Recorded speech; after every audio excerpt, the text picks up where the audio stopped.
Hey guys, Fletcher here. It's very sunny. I'm feeling good. Yay.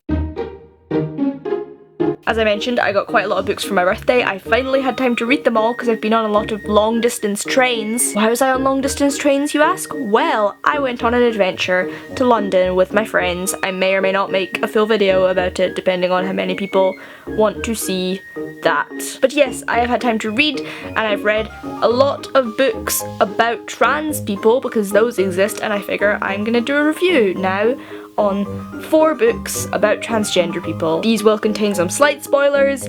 None of these books are like really spoilerable, there's not any huge plot twists, but just so you know, if you really care, there's gonna be some spoilers in this. We're gonna go in order from the one I enjoyed least to the one I enjoyed most, but this is purely personal preference as opposed to how good I think they were for the trans community or whatever. It's literally just how much I enjoyed reading them. Number 1 is The Art of Being Normal by Lisa Williamson. This book follows the story of a trans girl called Kate. As far as I remember, she only told 2 people that she's trans. She's still way closeted and is terrified of everyone finding out. And then she meets a boy called Leo. Leo, spoilers, turns out to be trans as well.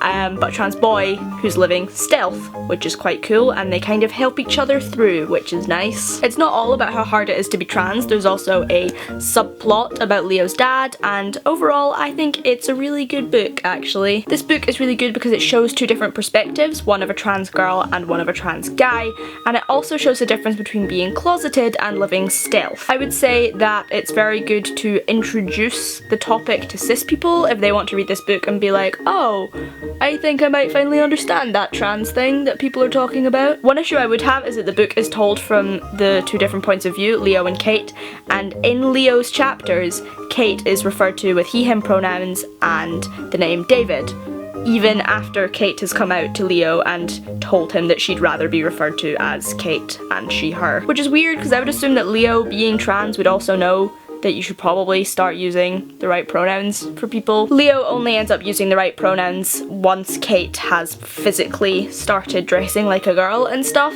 so that sends kind of a weird message that you're not actually trans until you start transitioning, but whatever, I thought it was quite a good book. The next book is George by Alex Gino. I don't actually have it with me right now because I lent it to a friend, but here's what the cover looks like. It's quite cute. Now, I'm gonna say that the plot of this book wasn't anything special, but that was because it was a kid's book, which in itself is pretty monumental because it's a kid's book about a transgender character. Whoa! The book follows a trans girl called George. She is 10 years old, I think, and it's all about how she wants to play Charlotte in Charlotte's Web that her school is putting on a production of, but obviously no one's going to let her because she is a boy. So it's all kind of about the plan that her and her best friend hatch to allow her to be the part that she always wanted to be in the school play, and it's really nice and cute and very positive, which is good, and I think it's very, very good for introducing the topic to kids, because obviously there are going to be kids out there who are trans, and reading a book like that could really help them. It was also pretty realistic in how adults will act. Obviously,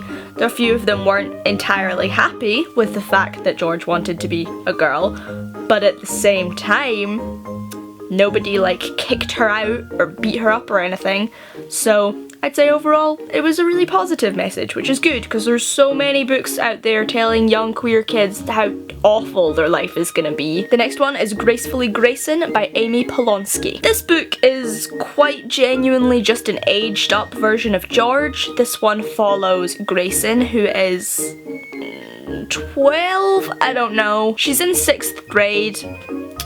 And I don't know how the grade system works because I grew up in Scotland, but I think that makes her 12. Anyway, so Grayson is a transgender girl who wants to play the female lead in the school play. This time it's Persephone instead of Charlotte, but you know, very similar plots here. It is an overall positive message. The vast majority of people accepted that she wanted to be a girl in the school play, and she had a lot of friends by the end of it, and I thought it was very good. The only thing is that if I remember correctly, the word transgender was never actually said, and by the end of the book, Grayson still hasn't actually told anyone in her life that she's trans. The whole issue was about playing a girl in the school play, but not about actually being a girl. Still, I did read this in one day. Very easy to read, and I enjoyed it. I really liked it. Good. And the last one is my absolute favourite out of all of them.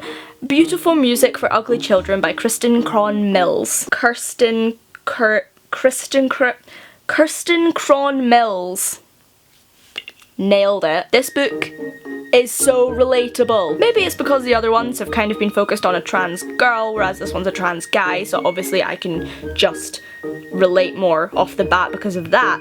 But also, I mean, I feel like I am this character. This is about Gabe, who is a trans boy, who has a place on his local radio show. On the radio, he's Gabe, but to everyone else in his life, he's still Elizabeth. And it's all about how he wants to start living as Gabe outside of the radio show, and how he kind of deals with that, coming out to people, trying to get relationships, all of that kind of thing. Honestly though, this character is so relatable.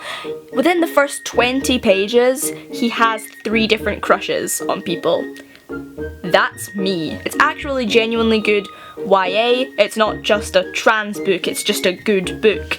And also, I think I loved it because it illustrated how messy coming out sometimes is. Like the rest of these books, they were all kind of like, I was in the closet, absolutely nobody knew, and then I came out, and now absolutely everyone knows. Whereas this one's like, oh, I was out on the radio, and then I came out to my parents, but they still didn't act like it. Then I came out to my best friend, and then I came out to this guy who lives next door to me, and then some people knew and some people didn't, and then some people found out even though I hadn't told them, and it was very, very complicated, which is good because that's mostly the reality for people, I think. It's not an overall positive experience for this guy coming out, which is why I'd probably recommend it to some older trans people, but it was very realistic about how everything turned out and how people reacted. Thank you for listening to me ranting about books.